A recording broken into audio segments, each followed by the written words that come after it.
Hola César, ¿cómo estás? Buenas tardes. Muy buenas tardes, estoy encantado de estar aquí otra vez, Rosana. Estos encuentros son encuentros que para mí resultan muy gratos, muy entretenidos, muy estimulantes, de manera que, bueno, deseando que empecemos. Bueno, hoy tenemos programón.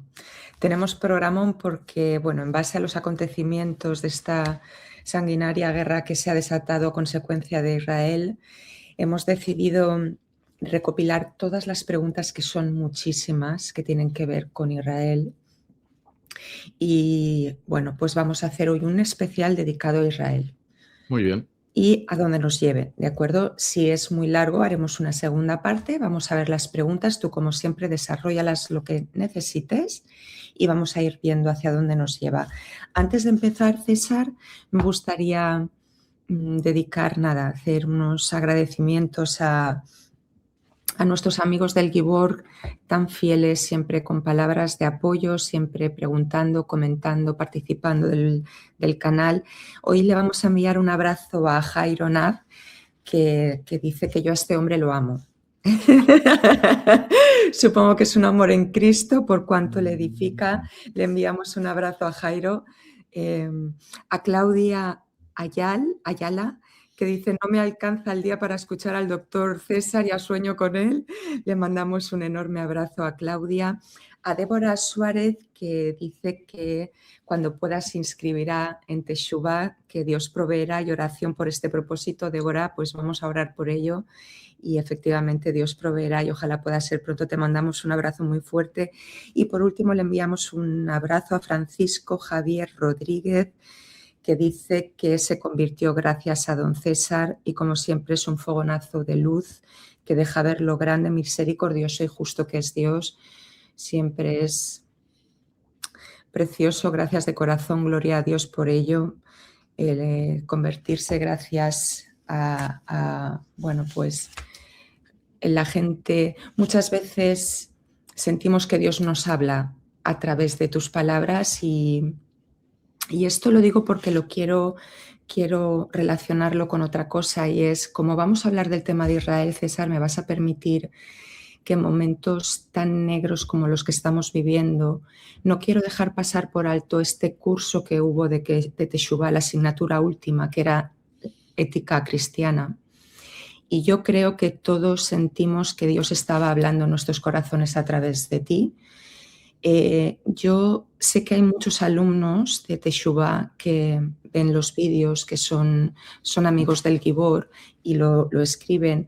Yo agradecería que en comentarios los que hayan hecho este curso de ética para cristiana, que lo comenten, porque insisto y animo a la gente que no lo haya hecho, todos los amigos del Giborg, que vayan a Teshuvá. Y de todas maneras el link lo ponemos en la descripción del vídeo, y porque realmente atravesó nuestros corazones. Si hay alumnos que lo pongan, pero bueno, hemos recibido muchos mensajes sobre ello y creo que más que nunca necesitamos aferrarnos a la palabra, porque son momentos en los que es muy difícil entrar en tribulación y tener pensamientos negativos y bueno, los animo porque de verdad les va a edificar muchísimo. Entonces, cuando Francisco Javier dice palabras como estas, a mí me parece importante hacértelas llegar.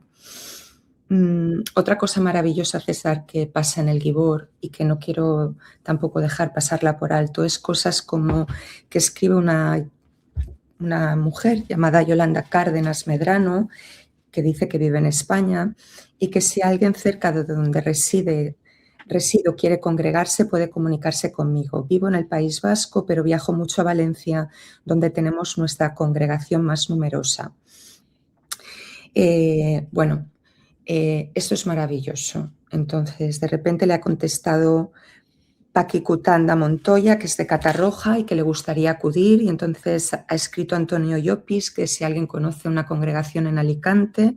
Yolanda le ha respondido que conoce una congregación en Alicante, que es de hermanos de Ecuador y que son indígenas la mayoría, que su hijo ha estado en esa congregación.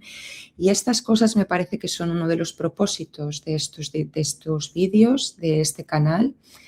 que sobre todo es hacer llegar la palabra ante todo y segundo, donde se crea una comunidad, donde nos sintamos menos solos, donde estemos más acompañados y porque es lo que tenemos que hacer los cristianos, congregarnos. Entonces, bueno, me alegra mucho que suceda esto, además yo como valenciana y tengo mucha gente conocida y querida en Catarroja, me alegro que estén creciendo las comunidades evangélicas en Valencia y en toda la comunidad. César, no sé si quieres añadir algo más y si no empezamos con las preguntas. No. Yo creo que has hecho una introducción y un prefacio insuperable. No quiero estropearlo comentándolo yo y si te parece empezamos con las preguntas. Vamos allá, César. Primera pregunta. Esta pregunta se ha repetido mucho de diferentes maneras. Yo la he sintetizado de la siguiente manera. ¿Quiénes son los descendientes de Abraham según la Biblia? ¿Y el Estado de Israel es realmente la descendencia de Abraham? Bueno, creo que son dos preguntas enormemente importantes y que además permiten centrar toda la cuestión desde el principio. Una persona que no conozca la Biblia, sobre todo que no conozca el Nuevo Testamento, seguramente podría decir que los descendientes de Abraham, y en ese sentido los herederos de la promesa, serían los judíos, aunque los árabes, los ismaelitas, también serían descendientes de Abraham. De manera que habría dos descendencias de Abraham, una a través de Ismael, de la que proceden los árabes actuales, y otra a través de Isaac, que serían los judíos. Y esa sería, de alguna manera, la primera cuestión. Y, por supuesto, los judíos serían los herederos de la promesa. Esa respuesta es totalmente incorrecta y choca totalmente con la enseñanza del Nuevo Testamento. Y, además, yo diría que desde un punto de vista no solo lógico, sino además escritural. Lógico porque, por supuesto, es absurdo pensar que gente que no cree en Jesús, estoy hablando desde la perspectiva del cristianismo, desde la perspectiva del Nuevo Testamento, puede ser el pueblo de Dios. Es imposible que sea el pueblo de Dios quien no cree en Dios encarnado. Este es un elemento clarísimo y yo no sé cómo hay gente que no se percata de ello y lo pasa por alto. O lo puedo entender, porque de alguna manera su visión espiritual pues, ha quedado muy corrompida por efecto de la escatología dispensacionalista. Pero este es un elemento clarísimo. Jamás puede ser pueblo de Dios quien no cree en el Mesías e Hijo de Dios. Es algo absolutamente, yo diría, lógico, de sentido común. Pero es que además la Biblia expresa claramente que los descendientes de Abraham, los que verdaderamente le importan a Dios, no tienen que ver con un pueblo concreto, no tienen que ver con un ADN concreto, no tienen que ver con una raza concreta, sino que la descendencia de Abraham que hereda las promesas son los que creen en Jesús. Y esto, que yo puedo entender que en el caso de un judío no lo pueda entender, no lo pueda comprender, tenga una visión totalmente talmúdica de esta situación, sin embargo, en el caso de un cristiano implica algo que es extraordinariamente grave, porque es que no sabe identificar quién es el pueblo de Dios y lo que tiene es una confusión verdaderamente tremenda que además insulta y minimiza a la persona de Cristo, porque resulta que la pertenencia al pueblo de Dios no tiene nada que ver con creer en Cristo, sino que es un elemento racial. Insisto, esto es un insulto, es una ofensa, es una injuria contra Cristo que no determina entonces quién pertenece al pueblo de Dios y además es una afirmación totalmente racista. Es decir, pretender que una persona pertenece al pueblo de Dios porque pertenece a una raza y no porque tiene la relación espiritual correcta con Dios. Alguno dirá, bueno, pero eso es lo que usted piensa. No, eso es lo que afirma la Biblia. Si vamos, por ejemplo, a Gálatas, capítulo 3, cuando Pablo está desarrollando el hecho de que efectivamente no estamos bajo la ley de Moisés, los cristianos no están bajo esa ley, eso es algo que tenía una etapa histórica, pero bajo la que ya no nos encontramos, Pablo dice lo siguiente en Gálatas 3 y versículos del 19 en adelante. Entonces, ¿para qué sirve la ley? Fue añadida a causa de las transgresiones hasta que viniese la simiente a quien fue hecha la promesa. y fue ordenada por medio de ángeles en manos de un mediador. Y el mediador no lo es de uno solo, pero Dios es uno. Luego, la ley es contraria a las promesas de Dios en ninguna manera, porque si la ley dada pudiera vivificar, la justicia fuera verdaderamente por la ley. Mas la Escritura lo encerró todo bajo pecado para que la promesa que es por la fe en Jesucristo fuese dada a los creyentes. Pero antes que viniese la fe, estábamos confinados bajo la ley, encerrados para aquella fe que iba a ser revelada. De manera que la ley ha sido nuestro ayo para llevarnos a Cristo, a fin de que fuésemos justificados por la fe, pero venida la fe ya no estamos bajo ayo. Vamos a detenernos aquí y luego leemos el resto del capítulo. Pablo se pregunta, bueno, si los cristianos no están bajo la ley, ¿cuál ha sido la utilidad de la ley? ¿Para qué hubo una ley? Y contesta, pues muy sencillo, la ley de Moisés, la Torá, fue nuestro ayo. El término griego es paidagogos, el pedagogo, de donde viene la palabra española pedagogo, que era ese esclavo que llevaba de la mano al niño, que es lo que significa paidagogos, el que lleva al niño hasta la escuela. Y Pablo dice, bueno, lo que nos ha llevado hasta la meta, en el caso del ayo, del pedagogo, que es la escuela, en el caso nuestro es el cumplimiento de las promesas en Cristo, ha sido la ley. La ley nos ha llevado hasta ahí, pero una vez que efectivamente ha llegado Cristo, ya no estamos bajo la ley. La ley de Moisés, la Torá, ya no rige sobre nosotros porque ha cumplido su misión, que es llegar hasta Cristo. Insisto, que esto no lo vea un judío, que como dice Pablo escribiendo a los Corintios, tiene un velo puesto delante de los ojos, yo lo puedo entender. Pero que esto no lo vea alguien que dice que es cristiano es gravísimo. Y a continuación, Pablo dice algo que es de una enorme importancia. Capítulo 3, de nuevo, desde el versículo 25. Pues venida la fe, ya no estamos bajo ayo, pues todos sois hijos de Dios por la fe en Cristo Jesús. Porque todos los que habéis sido bautizados en Cristo, de Cristo estáis revestidos. Ya no hay judío ni griego, no hay esclavo ni libre, no hay varón ni mujer, porque todos vosotros sois uno en Cristo Jesús. Y si vosotros sois de Cristo, ciertamente linaje de Abraham sois y herederos según la promesa. Y esto es enormemente importante, porque Pablo afirma que finalmente no sois herederos de Abraham porque pertenecéis a una línea racial, porque pertenecéis a una nación, porque tenéis un determinado ADN.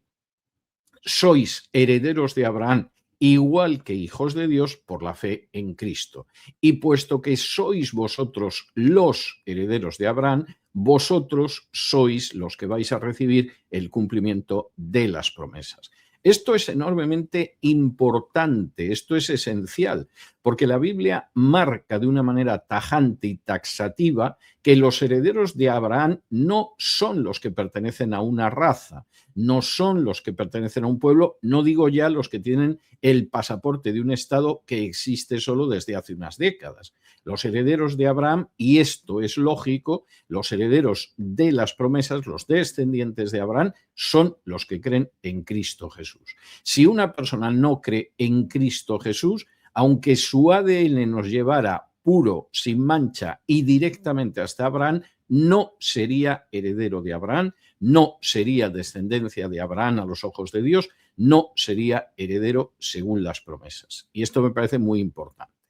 Aquí tendría que además añadir otro elemento que de alguna manera es paralelo a lo que enseña la Biblia de una manera tan clarísima, pero que no se puede pasar por alto. Si efectivamente estamos hablando de que las promesas a Abraham están vinculadas con descender de Abraham, eso excluye a la inmensa mayoría de los que hoy en día son judíos. Si estamos hablando de que las promesas de Abraham se transmiten de manera racial, la aplastante mayoría de los judíos actuales no recibirían esas promesas porque no descienden de Abraham. Esto algunos lo tachan de teoría conspiranoica, de relato antisemita, etc. Nada más lejos de la realidad. Precisamente un gran autor judío español, Yehudá Haleví, del siglo XI, nacido en Tudela y muerto seguramente en Egipto, aunque algunos dicen que intentó llegar hasta Jerusalén, es autor de un libro que a mí me parece esencial para conocer el origen de los judíos askenazíes, ahora mismo más del 80% de los judíos del mundo, que es El Kusari. El Kusari, que es un libro escrito por este judío medieval, no por un nazi, no por un antisemita, no por un conspiranoico del siglo XXI, sino por el que algunos consideran el mayor poeta judío de todos los tiempos, relata cómo en un momento determinado el rey de los jázaros, que era un pueblo que venía de Asia Central y que se estableció en lo que ahora es Ucrania, lo que es el Mar Negro, etcétera, cómo este rey, que era un pagano, que no era semita, que no tenía ninguna relación racial con los descendientes de Abraham, decidió buscar al Dios al que tenía que adorar, porque él había llegado a la conclusión de que el politeísmo, de que la idolatría no tenía ningún sentido y que tenía que haber un solo Dios. Y como cuenta el judío Yehudá Haleví en el Kusari, reunió a un clérigo cristiano, a un rabino y a un experto musulmán para escuchar los argumentos en favor de sus respectivas religiones, que son monoteístas. Y el rey de los jázaros, después de escuchar a los tres, decidió convertirse al judaísmo porque estimaba que era la religión más antigua y que el cristianismo había venido después, el islam todavía más tarde, y que por lo tanto le parecía más fiable el judaísmo. No sabía, por supuesto, el rey de los jázaros que el judaísmo al que él se convertía no es el que aparece en el Antiguo Testamento, sino el desarrollado siglos después de la aparición del cristianismo en el Talmud. A lo mejor si hubiera sabido eso, hubiera optado por el cristianismo en vez de por el judaísmo. Pero fuera como fuera, efectivamente el rey de los jázaros y su corte se convierte al judaísmo talmúdico, se convierte buena parte de ese pueblo y el reino de los jázaros se convierte precisamente en el gran reino judío de la época, formado por gente que no tiene nada que ver racial, biológica, culturalmente con Abraham. Y ahí está el origen de los judíos askenazíes, judíos que van a poblar el este de Europa, que van a poblar hasta el centro de Europa y de los que van a hacer precisamente el sionismo a finales del siglo XIX, lo cual no deja de ser llamativo.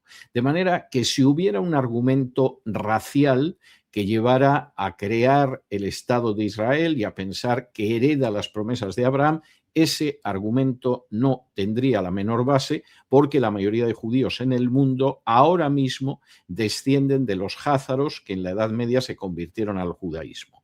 Uno podría decir, bueno, ¿y qué pasa, por ejemplo, con los judíos sefardíes?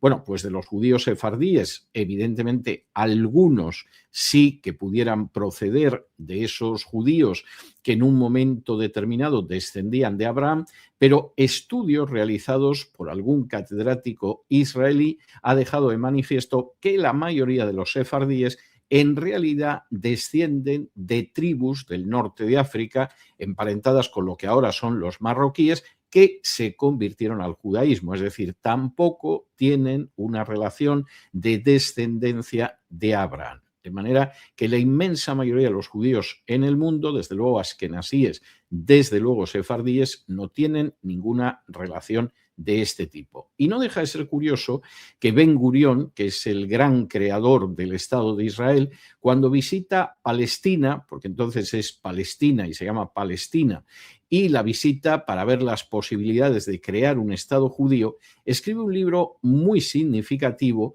en el que dice que realmente los habitantes árabes de Palestina, que son cristianos y son musulmanes prácticamente al 50%, son los que verdaderamente deben de ser descendientes de Abraham, que en algún momento se convirtieron al Islam o se convirtieron al cristianismo, pero que esos sí que descienden de los primitivos judíos, a diferencia, como él dice, de nosotros, que a fin de cuentas venimos del este de Europa.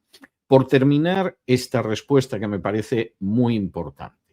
Hay gente que seguramente sabrá, que nos está viendo, que sabe que se pueden hacer una serie de pruebas de ADN que permiten conocer de qué razas descendemos.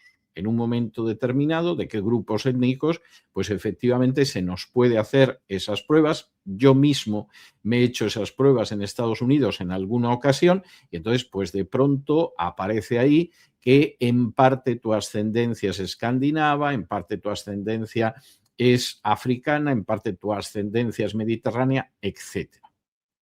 El único país del mundo, hasta donde yo sé, puede que haya alguno más, pero yo lo desconozco, el único país del mundo donde está prohibido legalmente hacerse este tipo de pruebas es el Estado de Israel. Y la razón, a mi juicio, es evidente. El judío que de pronto viene de Brooklyn y ha decidido establecerse en Cisjordania y echar a los palestinos de sus tierras en Cisjordania, no se puede llevar el disgusto de que de pronto le hagan un análisis de ADN, no tenga punto de contacto con Abraham y se dé la circunstancia de que, por el contrario, procede de la tribu de los házaros de Asia Central, luego a lo mejor mezclada con algún polaco, mezclada con algún alemán o mezclada con algún ruso.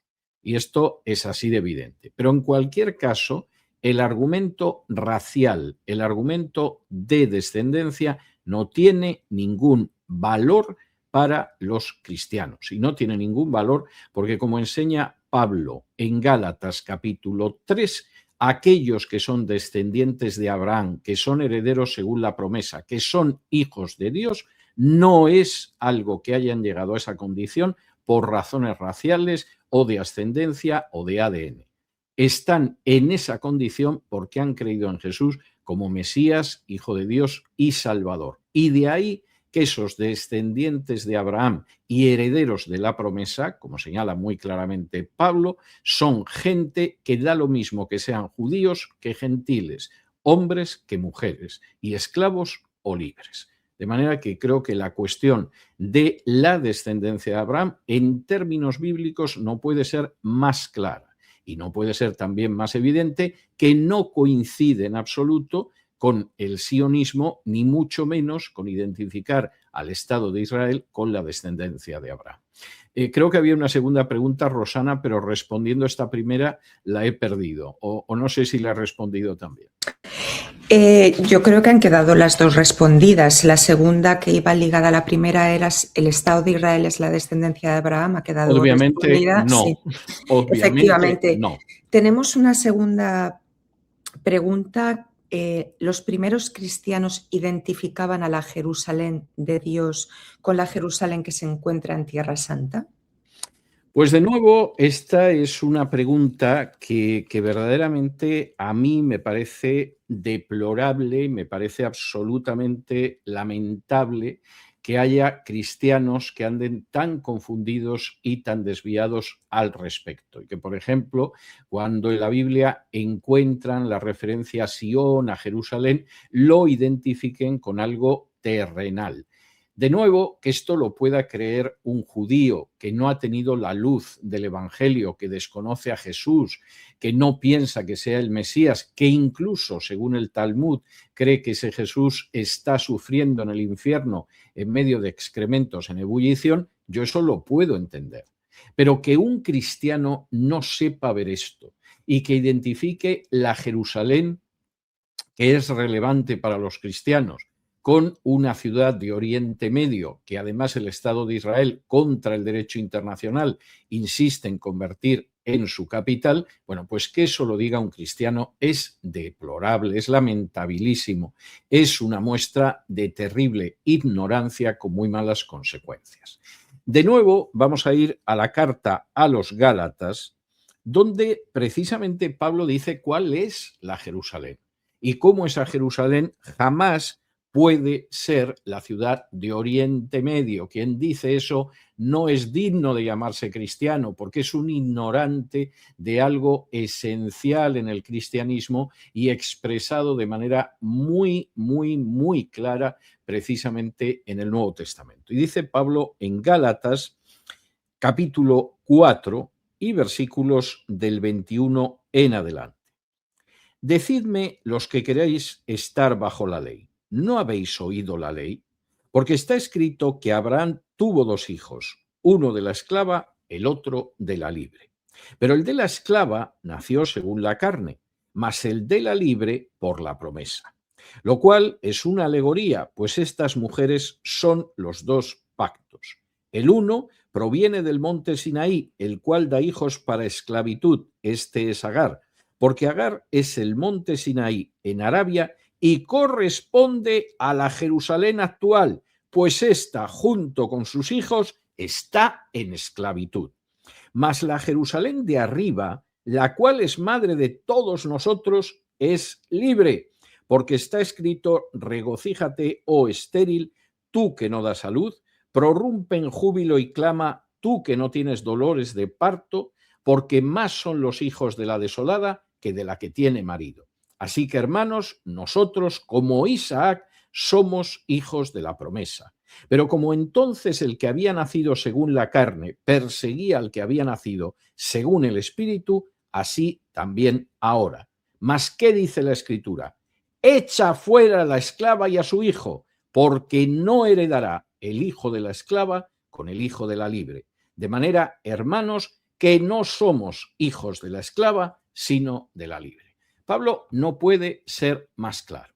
Hay una Jerusalén terrenal que es la Jerusalén de la esclavitud, la Jerusalén expulsada por Dios, la Jerusalén que solo tiene como hijos a esclavos. Y Pablo dice: esa Jerusalén no nos importa un pimiento, no tiene nada que ver con Dios, no tiene nada que ver con nosotros, porque nosotros somos hijos de la verdadera Jerusalén.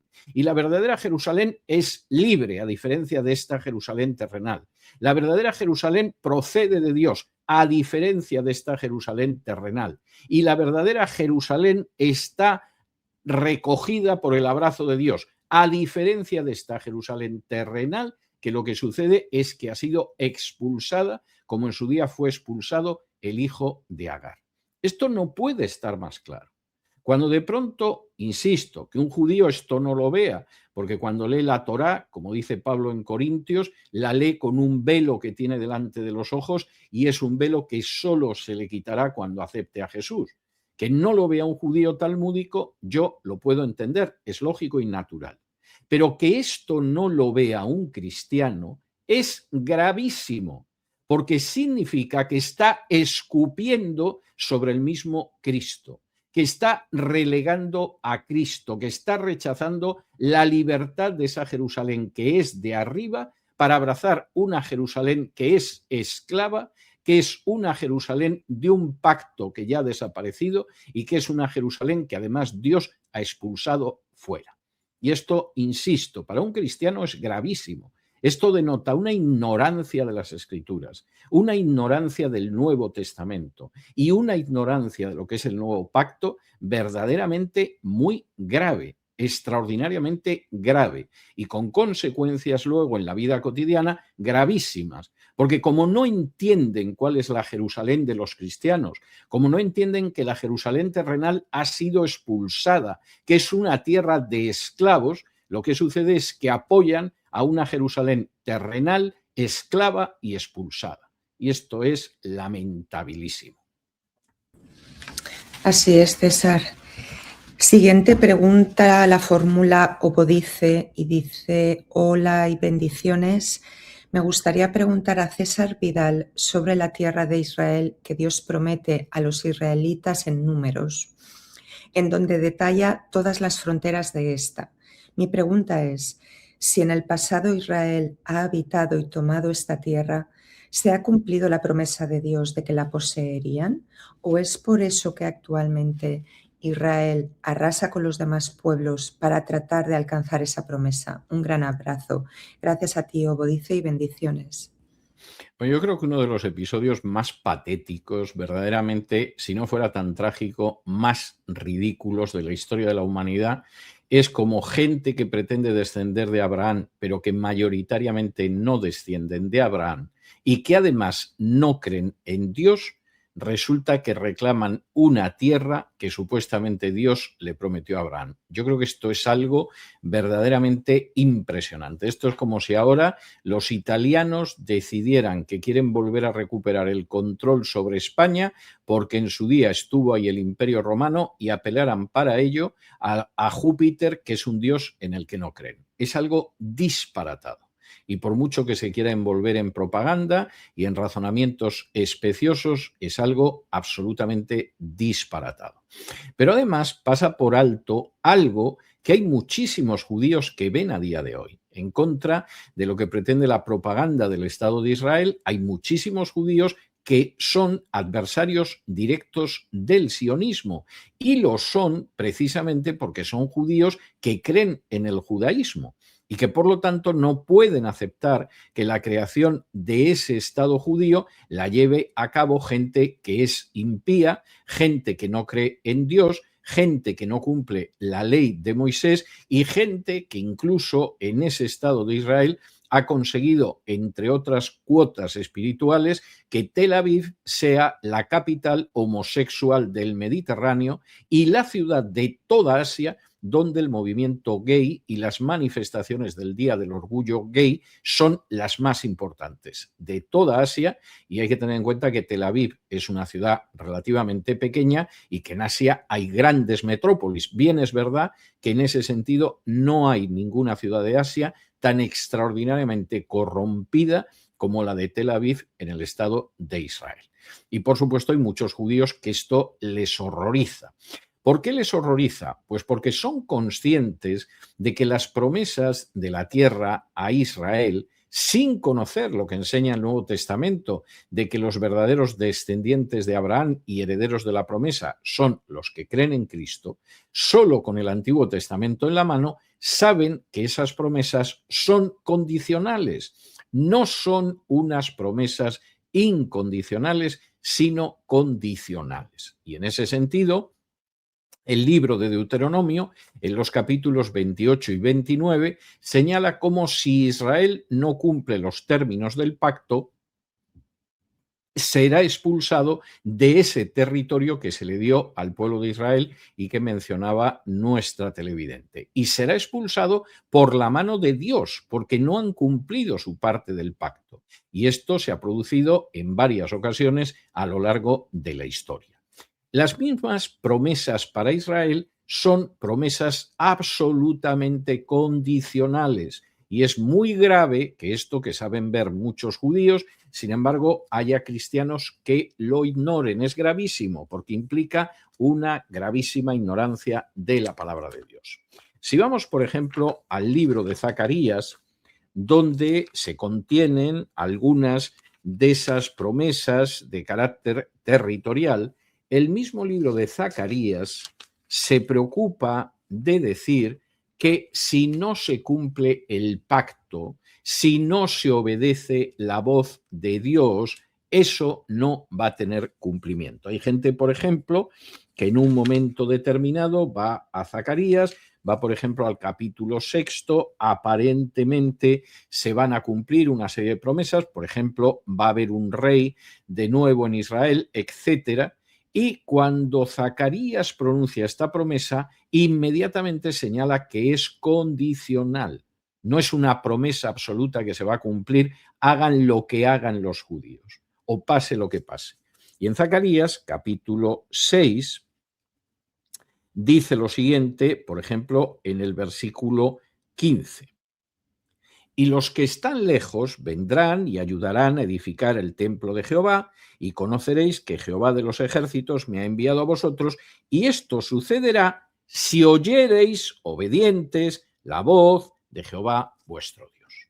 Pero solo si oyereis obedientes la voz de Jehová vuestro Dios. Si no es así, no va a haber nada de esto. Y efectivamente no lo ha habido.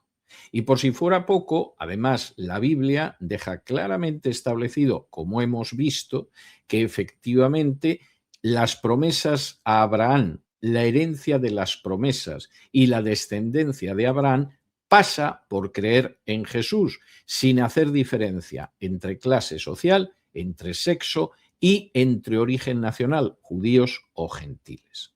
Los que ignoran esto, ignoran algo absolutamente elemental del mensaje del cristianismo en el Nuevo Testamento. Esto es el ABC del cristianismo. Y están sustituyendo eso por una lectura sionista interesada, falsa del Antiguo Testamento, porque los mismos judíos que no creen en Jesús y que no creen en el Nuevo Testamento y que son gente que conoce el Antiguo Testamento, sabe que las promesas a Israel son condicionales y que esas promesas jamás se puede esperar que se cumplan en un pueblo que ha roto el pacto con Moisés, que efectivamente sí se pondrá la kipá para ir a la sinagoga o para ir al muro de las lamentaciones, pero luego, entre otras muchas aberraciones, tiene la de que Tel Aviv es la capital gay del Mediterráneo y la ciudad con mayor activismo homosexual de toda Asia. Por cierto, activismo pagado, subvencionado por el propio Ministerio de Turismo de Israel, que todos los años en su página web se dedica a alabar la celebración del Día del Orgullo Gay. Si alguien piensa que esto en un país que no sea, desde luego, el Estado de Israel, en cualquier otro, puede pasar sin que Dios tome cuenta, y yo estoy convencido que los cristianos de todo el mundo están horrorizados si eso pasa en su país, ¿qué les hace pensar que Dios, sin embargo, no lo va a tener en cuenta en el Estado de Israel? ¿Por qué? Porque es un Estado que ha suplantado al Mesías, que ha sustituido a Dios y que ha decidido que ellos humanamente, en contra del pacto con Moisés, van a crear un Estado. Pues eso es absolutamente imposible de aceptar desde una perspectiva bíblica. Así es. De hecho, estos días estamos viendo movimientos de judíos adversarios al sionismo, efectivamente, protestando, quemando banderas sionistas, ¿no?, del Estado de Israel, porque efectivamente se posicionan muy en contra. César, la segunda pregunta que propone Obodice es: ¿o es por eso que actualmente Israel arrasa con los demás pueblos? Bueno. No, Israel arrasa por los demás pueblos por otro motivo diferente. Bueno, pero es que el proyecto del sionismo no es un proyecto bíblico. Exacto. El proyecto del sionismo es un proyecto colonial. Y de hecho es un proyecto colonial que decide que va a expulsar a los habitantes de esa tierra y los va a ocupar con su gente. O sea, es así de claro, como todos los proyectos coloniales. Es decir, cuando en un momento determinado, por ejemplo, los españoles llegan a lo que ahora es Hispanoamérica, pues evidentemente las tierras no quedan en manos de los indígenas, se apoderan de las tierras y si pueden de los indígenas. Y quien dice las tierras, dice las minas, etcétera. Cuando en un momento determinado se produce la llegada de los franceses a Argelia, pues evidentemente eso implica el desalojar a poblaciones en lo que ahora es Argelia y ocupar esas tierras y someterlas al dominio colonial francés. Cuando británicos y españoles y franceses y alemanes y portugueses se reparten África en lo que se conoce como el reparto de África, pues evidentemente desalojan a poblaciones y al mismo tiempo explotan los recursos y someten a esas poblaciones. Es lo mismo que sucede en el Estado de Israel. Por supuesto, los proyectos coloniales siempre encuentran una justificación. Que luego haya quien se la crea o no es otro cantar, pero siempre hay una justificación y es que traemos un mayor bienestar. Entonces, esos negros del Congo belga a los que el rey Leopoldo les corta las manos si no recogen suficientes metales preciosos, a los que se esclaviza, a los que se encadena, a los que se les roban sus recursos naturales, pues tienen que estar contentos porque resulta que aprenden francés, se entroncan con la cultura europea y además, pues a lo mejor conocen lo que es el ferrocarril. Bueno, evidentemente esa lectura es inmoral, es cínica y hay que ser bastante estúpido o estar muy decidido a apoyar al colonialismo para aceptarla. Y cuando de pronto alguien dice que, bueno, pues cómo han llegado los judíos a Israel, pues no cabe la menor duda de que el Estado se ha desarrollado a costa de expulsar a sus habitantes, de lanzarlos a campamentos de refugiados y de bombardearlos de manera despiadada cuando intentan enfrentarse con ese dominio colonial. Bueno, pues quien dice eso está diciendo lo mismo que decían los belgas para explotar el Congo, que decían los franceses para explotar Argelia o que decían los británicos para explotar la India. Y los proyectos coloniales, aunque después dejen los postes del telégrafo y el ferrocarril o las carreteras, no dejan de ser grandes proyectos de explotación y de muerte, que es lo que es desde antes de su fundación el Estado de Israel, y eso no se puede negar. Y lo que veríamos con horror en una potencia colonial, y da lo mismo que fuera Gran Bretaña o Francia o Italia o España en su momento, que sin embargo pretendamos que por el contrario está respaldada por Dios y que cualquier cosa que hace es correcta porque es el Estado de Israel, es una monstruosidad. Y es una monstruosidad no solamente a la hora de pensarlo, es una monstruosidad en términos éticos. Asesinar masivamente niños no puede estar justificado por Dios. Bombardear poblaciones civiles indefensas no puede contar con el respaldo de Dios y choca totalmente con una visión que sea cristiana. Algún judío que cree en el exterminio de Amalek como uno de los mandatos del Talmud, pues evidentemente considerará que esto está bien. Y desde su perspectiva, pues puede que esté bien, como para los musulmanes está bien el yihad y la guerra santa. Pero desde una perspectiva de la Biblia, del Nuevo Testamento, de la enseñanza de Jesús, esto es monstruoso. Y hay que recordar que Jesús fue el que profetizó que en el plazo de una generación desaparecería ese imperio de Israel, desaparecería la ciudad de Jerusalén, sería arrasado el templo del que no quedaría piedra sobre piedra. Y lo profetizó porque efectivamente era una generación de judíos que era perversa, que había rechazado al Mesías y que por lo tanto no iba a eludir el justo castigo de Dios. Al parecer, esa enseñanza de Jesús, repetida a lo largo del Nuevo Testamento, hay gente que no la ha leído nunca, o cuando la ha leído con tanta ceguera, como dice Pablo escribiendo a los Corintios, que tienen los judíos que no conocen a Jesús. Ha quedado muy claro, César, ya, porque es cierto que hay mucha confusión al respecto por desconocimiento. Entonces nos ha quedado muy claro, el sionismo es un proyecto colonial, no espiritual, no tiene nada que ver con el judaísmo. Entonces otra cosa es que nos quieran vender distinto.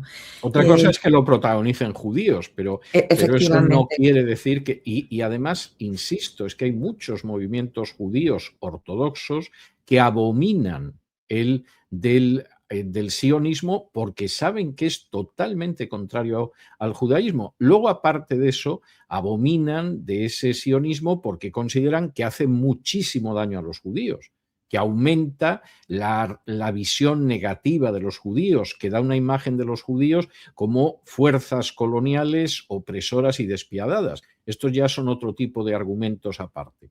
Pero evidentemente el sionismo no tiene punto de contacto con la palabra de Dios, todo lo contrario, la contradice de una manera blasfema.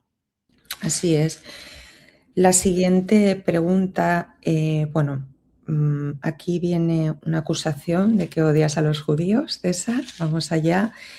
Elena 8788 dice, es preocupante el odio hacia el pueblo judío. ¿Por qué será que los odia tanto? La palabra dice bien claro que él no ha terminado con el pueblo judío y no ha desechado a su pueblo. ¿Por qué evita mencionar todos esos versículos que confirman esto? Israel solamente se ha defendido de las atrocidades que se comete contra ellos. Qué triste que defienda a los yihadistas y los haga ver como víctimas. Como siervo de Dios está haciendo mucho daño a la Iglesia con sus puntos de vista antisemita. César, bueno, me alegro de que hayan enviado esta pregunta y este comentario porque me permite contestar a cuestiones que me parecen importantes. Primero, yo tengo clarísimo no solo que no soy antisemita, sino que incluso en momentos determinados yo he recibido premios de organizaciones que combaten el antisemitismo. Y además no uno, sino varios, y además no solo en un continente, sino varios. De manera que en ese sentido, a eso podría añadir que, por ejemplo, el primer encuentro que se celebró en España hace décadas precisamente para combatir el antisemitismo, pues fue un encuentro en el cual yo tuve un papel muy relevante. O que, por ejemplo, en los años 90, cuando el actual movimiento contra la intolerancia en España todavía era Jóvenes contra la Intolerancia, yo fui uno de los primeros premiados, precisamente además en la primera entrega de galardones, por combatir el antisemitismo. De manera que si alguien me acusa de antisemitismo, o es muy ignorante, o es muy tonto, o realmente es muy malicioso. Eso vaya por delante. Segundo, a mí me parece evidente que quien hace un daño terrible al pueblo de Dios y además a los judíos es quien, en vez de llamar a la conversión a los judíos y mostrarles que la única esperanza que tienen en este mundo, como cualquier otro pueblo, es aceptar a Jesús como Mesías e Hijo de Dios, en vez de predicar eso y mostrar su situación de perdición espiritual, por el contrario, justifican todas las atrocidades que puedan cometer, y no solamente las justifican, sino que además les dicen que Dios los apoya y que ellos también. Eso es gravísimo.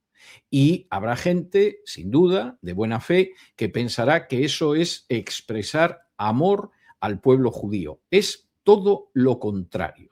Eso es como tener un hijo que se droga y, en vez de mostrar a ese hijo en la situación en la que está e intentar sacarlo de ella, le das tú la heroína o la cocaína para que se drogue. Eso es como tener a una esposa que es una ludópata y, en vez de intentar que salga de esa situación de ludopatía, eres tú quien la lleva a las mesas de póker, a las máquinas tragaperras o al bingo para que se siga gastando el dinero con el que tiene que comer la familia. Y eso es como tener a un marido alcohólico y, en vez de mostrar al marido la situación en la que está y ayudarle e instarle para que salga de ella, ser tú quien le compras las botellas de alcohol y se las colocas en el dormitorio. Esa es la tristísima realidad.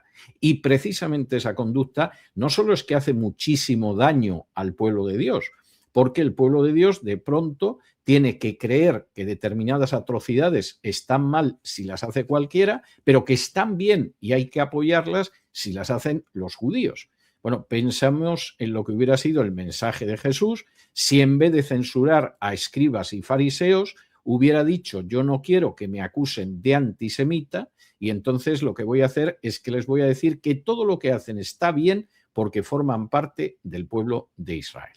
Esto es gravísimo. E insisto, el llamamiento del pueblo de Dios es llamar al arrepentimiento y aceptar el Evangelio a todos los pueblos de la tierra sin excepción, incluidos los judíos.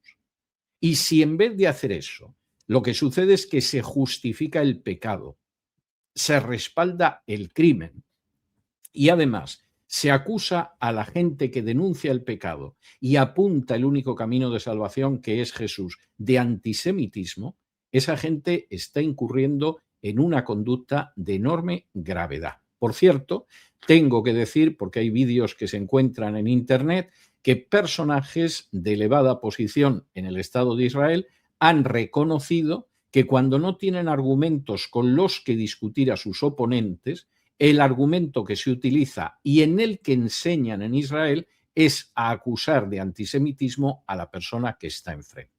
Lo cual es, en términos lógicos, ridículos y en términos morales, indecente. Pero es que además, y voy a ir un paso más allá, es que esta gente no es Israel en un sentido bíblico. Es que la Biblia muestra que aquellos judíos que no creen en el Mesías no son Israel, han sido cortados de Israel.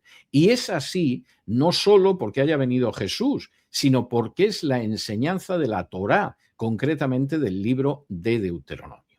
Si me acompañan ustedes al libro de los Hechos, libro que parece ser que hay gente que no ha leído nunca, como la carta a los Gálatas, pero que luego dogmatiza y pontifica a la hora de tocar estos temas, el libro de los Hechos es muy claro sobre quién forma parte de Israel y eso obliga a excluir de manera prácticamente total a todas las personas que tienen un pasaporte israelí. No son Israel.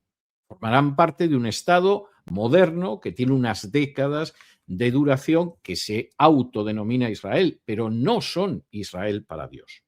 En Hechos, capítulo 3, aparece un episodio que es tremendamente revelador de cuál tiene que ser la actitud de los cristianos hacia los judíos. Y tengo que decir de paso que hacia todo el mundo, pero en el caso de los judíos de manera muy clara. En Hechos, capítulo 3, se cuenta la curación de un cojo y cómo inmediatamente Pedro pronuncia una predicación en el pórtico de Salomón señalando la situación de los judíos. Y miremos cómo esto no se parece en absoluto, es diametralmente opuesto al comportamiento de aquellos que se llaman cristianos sionistas, que es verdaderamente un calificativo indecente desde un punto de vista espiritual y absolutamente anticristiano. Dice así en Hechos 3 y versículos del 11 en adelante. Y teniendo asidos a Pedro y a Juan, el cojo que había sido sanado, todo el pueblo, atónito, concurrió a ellos al pórtico que se llama de Salomón. Viendo esto, Pedro respondió al pueblo: varones israelitas, ¿por qué os maravilláis de esto? ¿O por qué ponéis los ojos en nosotros como si por nuestro poder o piedad hubiésemos hecho andar a éste? El Dios de Abraham, de Isaac y de Jacob, el Dios de nuestros padres, ha glorificado a su Hijo Jesús, a quien vosotros entregasteis y negasteis delante de Pilato cuando éste había resuelto ponerle en libertad. Mas vosotros negasteis al santo y al justo y pedisteis que se os diese un homicida, y matasteis al autor de la vida, a quien Dios ha resucitado de los muertos, de lo cual nosotros somos testigos. Y por la fe en su nombre, a este que vosotros veis y conocéis, le ha confirmado su nombre, y la fe que es por él ha dado a este esta completa sanidad en presencia de todos vosotros. Vamos a quedarnos ahí porque el mensaje de Pedro es muy claro. No dice I stand with Israel, como gritan algunos. Lo que habéis hecho no tiene importancia, sois el pueblo de Dios. Hagáis lo que hagáis, os apoyamos. No, la primera parte del discurso es tremendo en el caso de Pedro. No está por poner paños calientes, está por señalar la realidad espiritual. Y la realidad espiritual es que vosotros entregasteis y negasteis a Jesús delante de Pilato, que vosotros negasteis al santo y al justo, que pedisteis que se os diese un homicida y que matasteis al autor de la vida. Porque sí, quienes lo clavaron a la cruz fueron soldados romanos, pero quienes insistieron sobre Pilato para que condenara a muerte a Jesús fuisteis vosotros. Es muy fácil utilizar al imperio para que el imperio asesine a quien vosotros queréis matar. Y efectivamente el alegato de Pedro es durísimo, pero es lo que él tiene que decir, porque él predica el evangelio, no está intentando congraciarse con los judíos. Y dice a continuación, del versículo 17 en adelante: mas ahora, hermanos, sé que por ignorancia lo habéis hecho, como también vuestros gobernantes, pero Dios ha cumplido así lo que había antes anunciado por boca de todos sus profetas, que su Cristo había de padecer. Y alguno dirá, bueno, pues si es por ignorancia, no tiene importancia, esto le puede pasar a cualquiera, los judíos son el pueblo de Dios, Israel es lo que es, tampoco la cosa hay que exagerar, quien lo condenó a muerte fue Pilato, quien lo clavaron a una cruz fueron legionarios romanos.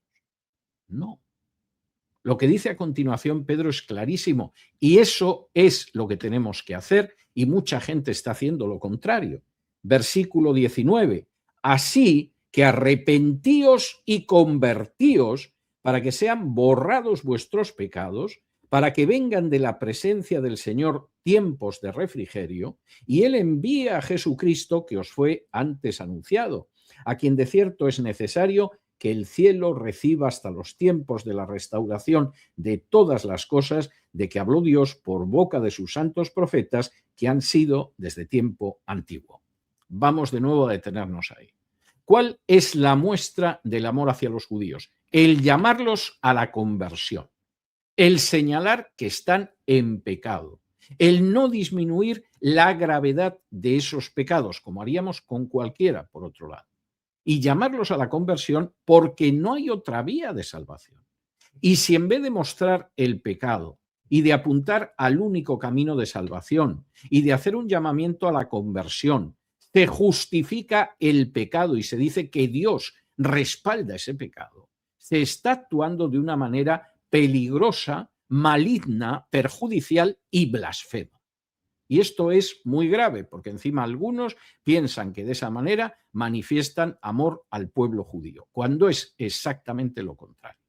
Pero ahora, a continuación, Pedro dice algo que es tremendamente importante, y es que no forma parte de Israel ningún judío que no crea en Jesús.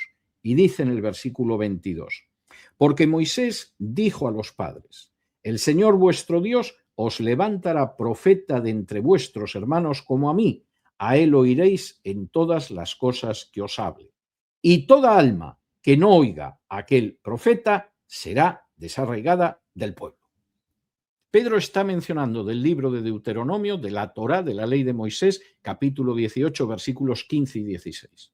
Y dice, un día llegará un profeta como llegó en su momento Moisés. Ese profeta es el Mesías.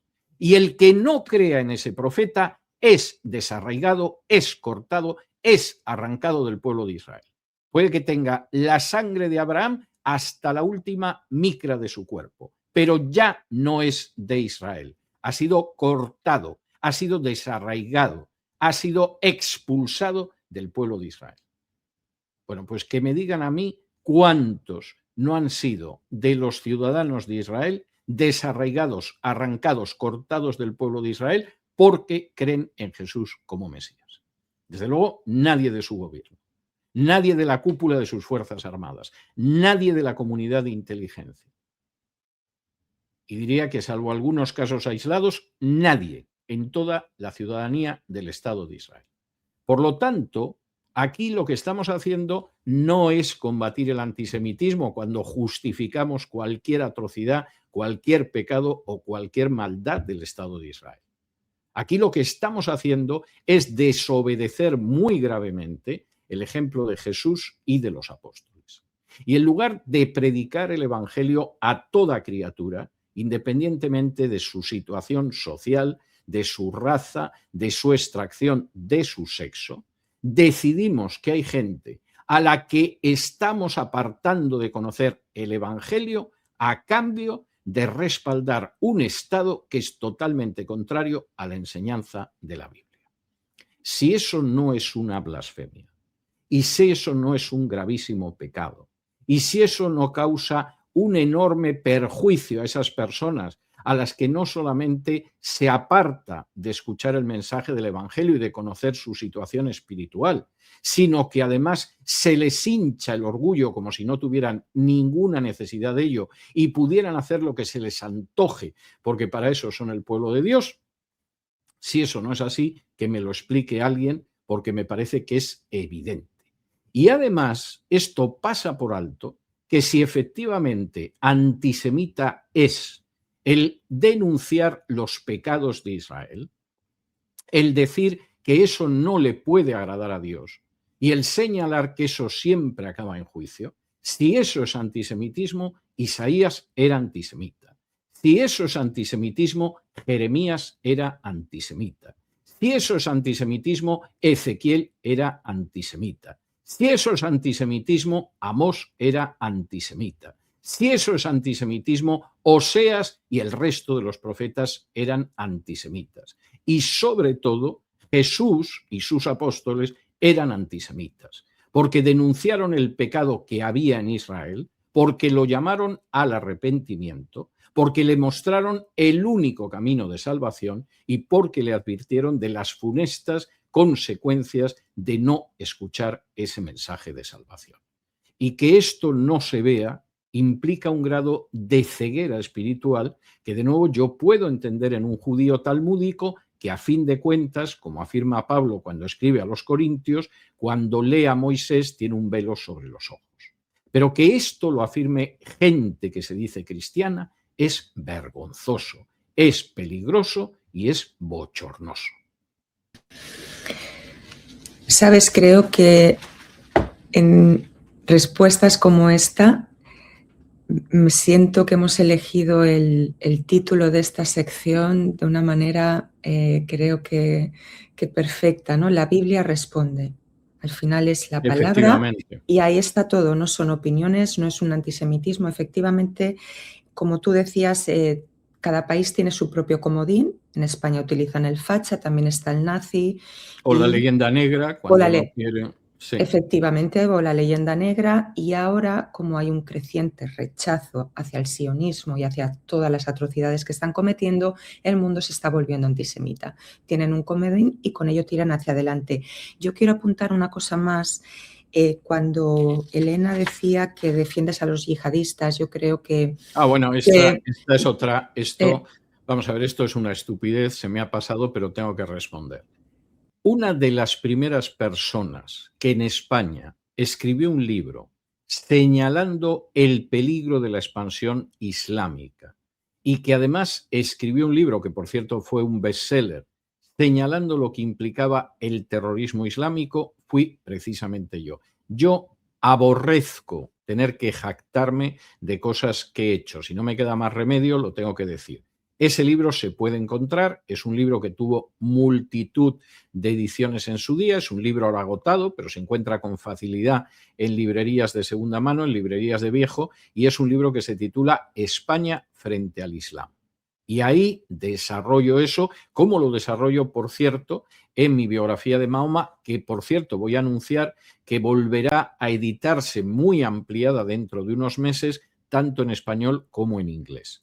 Decir que yo defiendo el yihadismo o es una maldad propia de alguien que no tiene decencia moral, o es una estupidez, que puede ser, o es una muestra de ignorancia verdaderamente rampante. Pero si ignoras algo, no hagas juicios temerarios, porque si lo ignoras no puedes juzgar sobre algo. Y en este sentido, decir eso de la defensa del yihadista, de nuevo, es el comodín. Como usted está denunciando los crímenes, los pecados y las atrocidades, entonces usted tiene que ser o comunista, o tiene que ser partidario de los terroristas, o tiene que ser yihadista, o tiene que ser antisemita. Eso es una estupidez y en muchos casos es una maldad. Y si efectivamente todo el que ha denunciado a lo largo de la historia el pecado de Israel y lo ha llamado al arrepentimiento es un antisemita, el mayor antisemita de todos los tiempos ha sido nuestro Señor Jesucristo. Yo animo a la gente a que se suscriba a La Voz porque se aprende mucho y entonces se darían cuenta cuáles son tus puntos de vista. Y voy a aprovechar para los amigos y los hermanos del Gibor recordarles que está cesarvidal.tv, que es una suscripción, nada, o sea, es que es muy barata y todos los grandes reseteos que hacéis unas series maravillosas y hay una que además está todo el tema de Irán, no sé si fue... Bueno, y hay una serie también sobre el conflicto de Oriente Medio, que son varios episodios de más de una hora, y que yo creo que para entender el conflicto de Oriente Medio resulta absolutamente indispensable, ¿no? Yo no he deseado desviarme del tema porque me parece que estamos hablando de respuestas a partir de la Biblia y ya entrar, por ejemplo, pues en la fundación del Estado de Israel, en la limpieza étnica que perpetró el sionismo antes de que se proclamara el Estado de Israel, con el denominado Plan Dalet, que fue un plan secreto de los sionistas que no se desclasificó hasta los años 80 y que además quienes lo estudiaron y publicaron fueron historiadores israelíes. Bueno, pues me parecía que esto era desviarme de un espacio que está dedicado a responder a partir de la Biblia y que se centra en cuestiones espirituales. También es verdad que cuando uno responde a partir de la Biblia y se centra en cuestiones espirituales, pues muchas veces tiene que emitir un análisis de la sociedad en la que vive y también tiene que acercarse a la vida personal de los individuos, porque la Biblia no solo es especulación, no es una filosofía, la Biblia es un libro de vida y nos lanza preguntas, nos lanza cuestiones, nos lanza retos, nos lanza desafíos que comprometen nuestra existencia. Y eso no va a hacer una excepción con el Estado de Israel, por supuesto. Así es. La siguiente pregunta no está relacionada con el tema de la Biblia, es una pregunta política, no sé si te apetece responderla, yo te la formulo y lo Vamos a ver. Alfredo Romero nos dice si podría dar su punto de vista del acercamiento de Milei con el judaísmo. Un breve análisis y nos dice, por favor, saludos desde México, enviamos un abrazo a México y gracias por preguntar. Bueno, voy a hacer una excepción con este tema. Vamos a ver, Milei desciende de una familia judía. El apellido de Milei es un apócope, es un acortamiento de un apellido judío, que es Milei-Koski, que por cierto es el mismo apellido original de Netanyahu. Los judíos que crearon el Estado de Israel eran judíos askenazíes que procedían fundamentalmente del este de Europa, de Polonia, de Rusia, etcétera, y que se cambiaron el nombre que tenían originalmente pues, por un nombre que sonaba más hebreo. Bueno, digamos que esto tiene una cierta lógica, muchas veces pasa con inmigrantes que llegan a una tierra que no es la suya y que se quieren adaptar a ella y a la ideología que sostienen. Y entonces ese Milei-Koski se convierte en Netanyahu y en el caso de Milei se convierte en Milei. Yo entiendo que la familia de Milei en algún momento se asimiló y se convirtió al catolicismo y lo que es evidente es que en algún momento Milei ha considerado que tenía que regresar a sus raíces en el judaísmo talmúdico y además lo ha hecho a través de un grupo judío muy extremo que son los Chabad Lubavitch y está en esa dirección. Bueno, esto es una decisión personal que a mí personalmente no me importa lo que haga Milei al respecto. Sí me preocupa más, y no quiero desviarme mucho del tema, el hecho de que por esa proximidad al sionismo, por esa proximidad al Estado de Israel, Milei pueda comprometer los intereses de los ciudadanos argentinos y que, por ejemplo, pues esté entregando importantes focos de materias primas a judíos y que no lo haga, por ejemplo, con otros argentinos y que tenga algún miembro de su gobierno, y de esto hay una constancia en vídeos, se puede encontrar en Internet, que precisamente haciendo un llamamiento a la inversión internacional en zonas de Argentina, pues haya dicho que son unas tierras maravillosas y que el único problema que hay con ella es que hay argentinos. Claro, esto dicho por uno de los judíos de su gabinete es inquietante. Si solo era un chiste de muy mal gusto. Y si no era un chiste, verdaderamente es muy preocupante. Ahora, esta es una cuestión aparte. Creo que la hemos analizado en varias ocasiones Lorenzo Ramírez y yo en el Despegamos de todos los días, en el programa de radio de La Voz, y también en algún momento en alguno de los grandes reseteos, en algún gran reseteo de cesarvidal.tv. Pero esto excede lo que es este espacio. Sí. Animamos a nuestros amigos que vayan efectivamente a La Voz porque se descarguen la aplicación porque es absolutamente gratuita y pueden tener ahí toda la información y luego toda la sección de César Vidal TV, que es una suscripción, es muy baratito y es de gran edificación. Volvemos a la Biblia, César. Tenemos una pregunta de Rosy Bolaños. Rosy, no sé si es nuestra querida Rosy de Canarias. O es otra Rosy. O es otra Rosy, si es nuestra querida Rosy de Canarias o no lo es, aprovechamos para mandarle un abrazo y ambas Rosys, si nos oyen, pues que se manifiesten en los comentarios y nos digan. En ambos casos les mandamos un abrazo a las dos. Dice, ¿qué profecías bíblicas quedan por cumplirse sobre Israel si es que todavía quedan por cumplirse? Yo creo que sobre Israel las profecías que quedan por cumplirse son las mismas profecías que sobre el resto del género humano. Es decir, pretender que hay profecías específicas para el pueblo judío, después de que la Biblia deja muy claro que el único camino de salvación es Cristo, después de que deja muy claro que efectivamente iba a desaparecer ese templo de Jerusalén, como efectivamente se cumplió la profecía de Jesús, y después de dejar de manifiesto que Israel son solamente aquellos que creen en Jesús y que los judíos que no son Israel, que no creen en Jesús no son Israel, pretender que va a haber otro tipo de profecía en ese sentido, que además desafiaría la condicionalidad de esas profecías, como hemos visto en Zacarías, pues es algo equivocado. En ese sentido, los herederos de la promesa son los que creen en Jesús, como hemos visto en Gálatas, los descendientes de Abraham son los que creen en Jesús y la Jerusalén que importa es precisamente la Jerusalén de arriba y no la terrenal, que es una esclava.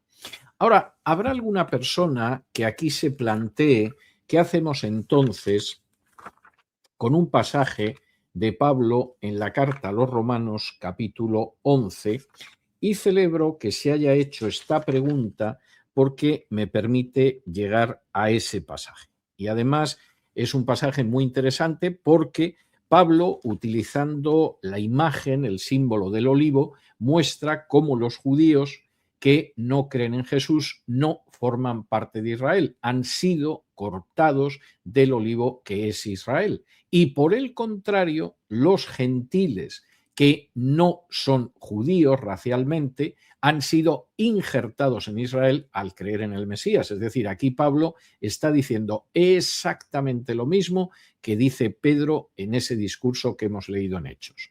Los que no creen en Jesús son cortados de Israel, por muy judíos que sean. El Estado de Israel no tiene nada que ver con el Israel de la Biblia. Y por el contrario, los que creen en Jesús, como ya ha señalado Pablo en Gálatas, son los descendientes de Abraham, son los herederos de la promesa. Y dice, por ejemplo, en Romanos capítulo 11 y versículos del 11 en adelante, hablando de cómo la mayoría de los judíos no ha creído en Jesús. Y dice así: digo pues, ¿han tropezado los de Israel para que cayesen? En ninguna manera, pero por su transgresión vino la salvación a los gentiles para provocarles a celos. Y si su transgresión es la riqueza del mundo y su defección la riqueza de los gentiles, ¿cuánto más su plena restauración? Porque a vosotros hablo, gentiles, por cuanto yo soy apóstol a los gentiles, honro mi ministerio, por si en alguna manera pueda provocar a celos a los de mi sangre y hacer salvos a algunos de ellos. Porque si su exclusión es la reconciliación del mundo, ¿qué será su admisión sino vida de entre los muertos? Si las primicias son santas, también lo es la masa restante, y si la raíz es santa, también lo son las ramas. Pues si algunas de las ramas fueron desgajadas y tú, siendo olivo silvestre, has sido injertado en lugar de ellas y has sido hecho participante de la raíz y de la rica savia del olivo, no te jactes contra las ramas, y si te jactas, sabe que no sustentas tú a la raíz, sino la raíz a ti. Pues las ramas, dirá, fueron desgajadas para que yo fuese injertado. Bien, por su incredulidad fueron desgajadas, pero tú por la fe estás en pie. No te ensoberbezcas, sino teme. Porque si Dios no perdonó a las ramas naturales, a ti tampoco te perdonará. Mira pues la bondad y la severidad de Dios. La severidad ciertamente para con los que cayeron, pero la bondad para contigo si permaneces en esa bondad. Pues de otra manera tú también serás cortado. Y aun ellos, si no permanecieren en incredulidad, serán injertados, pues poderoso es Dios para volverlos a injertar. Porque si tú fuiste cortado del que por naturaleza es olivo silvestre, y contra naturaleza fuiste injertado en el buen olivo, cuanto más estos, que son las ramas naturales, serán injertados en su propio olivo. La primera parte de la exposición, nos vamos a detener ahí, pero voy a seguir con los versículos siguientes, es muy clara. Hay un olivo que es Israel. De ese olivo han sido cortadas las ramas naturales, los judíos que no creen en Jesús. Yo creo que no se puede ser más claro. esos judíos que no creen en Jesús no son Israel, no son descendientes de Abraham, no son herederos según la promesa.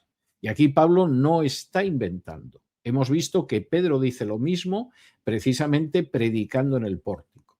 Y hemos visto que además Pedro se apoya en lo que aparece en la Torá, en la ley de Moisés, en el libro del Deuteronomio, que el que no creyera en el Mesías sería cortado de Israel, dejaría de ser parte de Israel. Luego, el Estado de Israel no tiene nada que ver con Israel, salvo el nombre.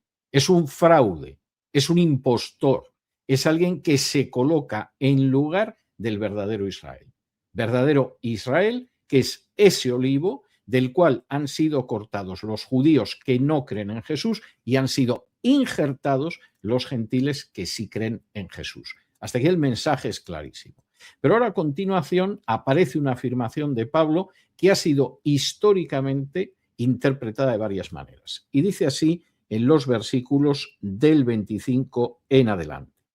Porque no quiero, hermanos, que ignoréis este misterio, para que no seáis arrogantes en cuanto a vosotros mismos, que ha acontecido a Israel endurecimiento en parte, hasta que haya entrado la plenitud de los gentiles, y luego todo Israel será salvo, como está escrito, vendrá de Sión el libertador, que apartará de Jacob la impiedad, y este será mi pacto con ellos, y cuando yo quite sus pecados, así que en cuanto al evangelio son enemigos por causa de vosotros, pero en cuanto a la elección son amados por causa de los padres.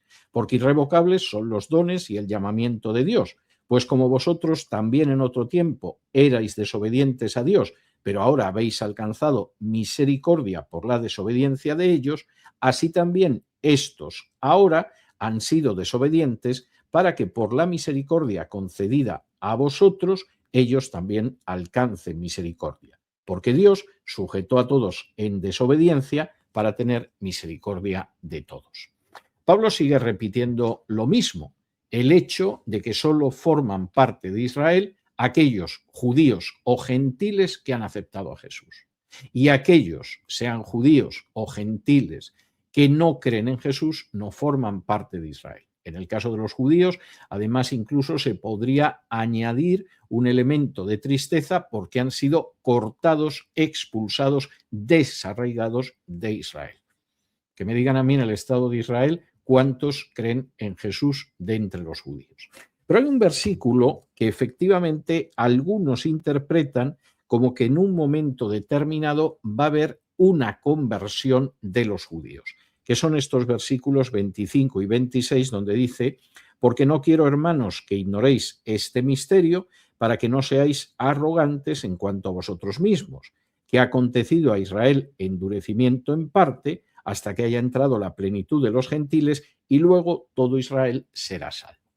Algunos interpretan esto en el sentido de que lo que sucede es que esos judíos han sido desarraigados del olivo Israel por no creer en Jesús, pero que en un momento determinado habrán entrado todos los gentiles y entonces se va a producir una conversión masiva de los judíos. Todo Israel será salvo. En la traducción española parece que habría cierto espacio para esa interpretación. En el texto griego no es en absoluto lo que está diciendo. Lo que Pablo está diciendo es que ese olivo, que es Israel, las ramas que no creen, las ramas naturales, los judíos, han sido cortadas, ya no pertenecen a Israel.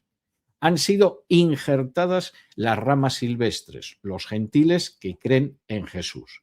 Y entonces, en el momento en el que hayan entrado todos aquellos que van a creer en Jesús, todo Israel, es decir, el olivo, es decir, los que creen en Jesús, ya habrán sido salvos. Eso es lo que realmente está diciendo el texto. No habla de una conversión al final de los tiempos de los judíos, que no aparece en ninguna parte de la Biblia, de la cual no habla jamás Jesús ni los apóstoles, sino que Pablo está diciendo que cuando efectivamente acaben de entrar todos los que son el verdadero Israel, los judíos y gentiles que creen en Jesús, entonces ese número de Israel habrá quedado completo y todo ese Israel habrá sido salvo.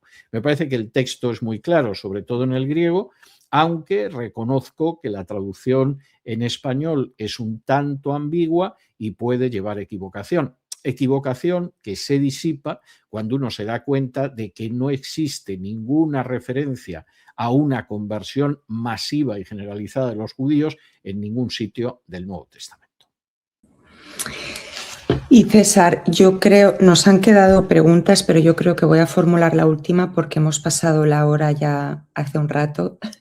Hombre, no Entonces, sé, tampoco abusemos de la paciencia de la gente. A lo mejor podemos dejar las preguntas para una segunda entrega sobre este tema. efectivamente, a mí me parece buena idea hacer una segunda entrega, así que formulamos la última. Bastián Naranjo nos la formula, yo veo con tiento porque es una pregunta delicada. Y dice, tenía una pregunta para ustedes. Sé que el pueblo de Israel, a pesar de sus transgresiones, es perdonado por el Señor en multitud de ocasiones. Pero también observamos que hubo castigos conforme a su desobediencia e infidelidad hacia el Señor, hasta el punto de que casi son exterminados por completo. Pero por la misericordia y benevolencia del Todopoderoso eso no ocurrió. Aquí va mi pregunta. Y no justificó los actos perversos de Hitler y sus seguidores, pero aquel suceso ocurrido en la Segunda Guerra Mundial, que exterminó a 6 millones de judíos, ¿pudo haber sido por las mismas causas? Porque con la muerte y resurrección de Cristo, la gracia es para todos los pueblos, incluidos Israel. ¿O el Señor puede haber seguido castigando a su pueblo por su infidelidad? Señor, que hoy en día el pueblo del Señor, es decir, los verdaderos hijos de Abraham, son aquellos que ponen su fe en Cristo. Pero este último suceso en 1945 me dejó algunas dudas, dice. Gracias, Bueno, Bastián. Es una pregunta delicada. Es una pregunta muy delicada, pero voy a intentar responderla y además responderla a partir de la Biblia y a partir de lo que yo mismo he oído comentar a judíos. Es decir, que como todas las preguntas, yo creo que nunca deberíamos de tener miedo de responderlas a partir de la Biblia y de alguna manera, ilustrarlas o complementarlas a partir de la historia. Partiendo de la Biblia. La Biblia está repleta de juicios de Dios sobre Israel por su infidelidad al pacto. Cualquiera que vaya, no voy a hablar ya de esos israelitas en el desierto que se ponen a adorar al becerro de oro y que efectivamente Dios fulmina el castigo de una manera radical. Es decir, eso pasa incluso nada más ser liberados de Egipto. Pero cualquiera que vaya, por ejemplo, al libro de los jueces, el libro de los jueces tiene un leitmotiv, tiene un tema en el que dice que cada vez que Israel se apartaba de Dios, Dios le enviaba a una nación extranjera para que castigara al pueblo de Israel. Y cuando el pueblo de Israel se volvía a Dios y clamaba arrepentido, entonces Dios les levantaba un juez y los liberaba. El libro de los jueces es el desarrollo fundamental de esa teología. El pueblo de Israel se aparta y Dios no lo justifica o lo pasa por alto diciendo son mi pueblo, sino que por el contrario es Él el que envía a gente que atormente al pueblo de Israel hasta que el pueblo de Israel se vuelve y clama a Dios, se arrepiente y entonces Dios les levanta un juez y los libera. Eso sigue sucediendo durante la etapa de la monarquía y de hecho el reino de Israel, cuando Israel se divide en dos reinos, el reino de Israel al norte, que son 10 tribus, el reino de Judá al sur, que son la tribu de Judá y la tribu de Leví, bueno, pues el reino de Israel acaba desapareciendo totalmente de la historia en el siglo VIII antes de Cristo a manos de Asiria. Y el reino de Judá va a sufrir distintos castigos de Dios que en un momento determinado, en el siglo VI antes de Cristo, implican la destrucción del pueblo de Judá, la destrucción de Jerusalén, la destrucción del templo y la deportación a Babilonia. Y a partir de ahí jamás la mayoría de los judíos va a vivir en Tierra Santa, ni siquiera cuando el rey persa Ciro autoriza que puedan regresar a Tierra Santa, la mayoría de los judíos prefiere quedarse en la diáspora, en el exterior, pero todavía Dios va a seguir descargando castigos históricos sobre ese pueblo judío infiel. uno de los castigos, el castigo más terrible, la auténtica gran tribulación que cae sobre el pueblo judío, es cuando, cumpliéndose las profecías de Jesús contenidas en Mateo 24 y 25, en Marcos 13 y en Lucas 21, al final las legiones romanas del general Tito arrasan Jerusalén y arrasan un templo que no se ha reconstruido y que no se va a reconstruir. Y en ese sentido, evidentemente, claro que hay juicios de Dios. Ahora bien, aquí hay dos cuestiones a las que me voy a acercar todavía. En la Biblia nunca se justifica a aquellos que le sirven a Dios como instrumento de castigo sobre Israel. Y en ese sentido, por ejemplo, Isaías puede decir que el imperio asirio es la navaja alquilada con la que Jehová le va a pasar la navaja a Israel, pero a Judá en concreto. Pero al mismo tiempo también dice que luego Dios va a juzgar al imperio asirio por sus atrocidades. Es decir, Dios jamás justifica, ni legitima, ni por supuesto apoya la matanza, apoya el derramamiento de sangre, ni cosa parecida. Y aunque puede utilizar a esos imperios para en un momento determinado castigar a un pueblo infiel, sin embargo, eso no quiere decir que justifique esas acciones, que las legitime o que las vaya a dejar sin castigo. E históricamente eso también es evidente. Y eso se ve desde las páginas de la Biblia. Siguiente cuestión. El holocausto, el denominado holocausto o Shoah, que perpetran los nazis con los judíos europeos, ¿es un castigo de Dios? Bueno, pues aquí las opiniones se dividen. Personalmente, yo nunca he entrado a valorar teológicamente el holocausto. Yo he escrito varios libros sobre el holocausto. Algunos de ellos, por cierto, se pueden encontrar en la librería del Yad Vashem, del Museo del Holocausto en Jerusalén. Son de los libros que se venden porque están en español, pero siempre he entrado desde un punto de vista historiográfico en el holocausto. Y, por ejemplo, la primera historia del Holocausto escrita en español la escribí yo y se publicó en 1994. Es decir, que hace ya décadas que yo empecé a estudiar el Holocausto, a publicar libros sobre el Holocausto e incluso ese libro que se encuentra todavía, es un libro que no ha dejado de estar vivo en 30 años, pues efectivamente es un libro que todavía es un libro de referencia. Y por lo tanto es un tema que conozco. Pero, insisto, yo no he entrado jamás en un análisis teológico. ¿Qué he escuchado yo a judíos? Pues sí, claro que hay muchos judíos que consideran que el holocausto fue un castigo de Dios por la infidelidad del pueblo judío. Y aquí hay distintos autores que lo desarrollan. Hay otros judíos a los que esa posibilidad les horroriza. Es decir, les parece que eso no se puede decir porque sería como exculpar a los nazis de las atrocidades que pudieron cometer contra los judíos y además privaría de cierta legitimidad al Estado de Israel porque el Estado de Israel, cuyos sionistas pactaron con los nazis y llegaron a acuerdos con los nazis, sin embargo, pues han utilizado el Holocausto como una forma de intentar legitimar el Estado de Israel. Forma bastante endeble, tengo que decir, porque qué culpa tienen los árabes de lo que pudieran hacer los europeos con los judíos. Pero bueno, cuando quieres justificar algo, siempre ves la manera de justificarlo.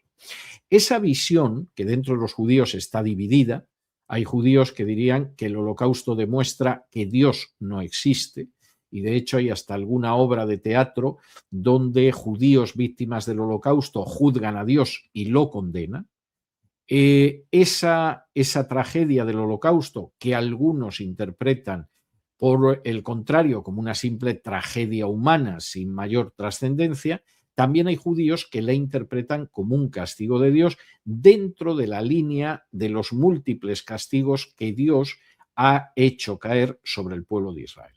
Yo esto lo he leído en autores que lo sostienen, pero incluso en conversaciones privadas he tenido ocasión de encontrarme con judíos que pensaban que el Holocausto era un justo castigo sobre la maldad y la infidelidad de los judíos. Yo recuerdo incluso en una ocasión, estando en el sur de la Florida, en que una persona que trabajaba para el Yad Vashem, para el Museo del Holocausto en Jerusalén, me pidió que pronunciara una conferencia para unas posibles donantes judías sobre el Holocausto, y acepté, y además acepté de manera totalmente gratuita. Pues recuerdo que en el momento de las preguntas, una de las señoras que había allí, que era judía, dijo que no tenía la menor duda de que se iba a producir otro holocausto en el futuro, y que creía que se iba a producir otro holocausto en el futuro porque los judíos no eran fieles a la Torá, y eso, más tarde o más temprano, Dios lo tenía que castigar.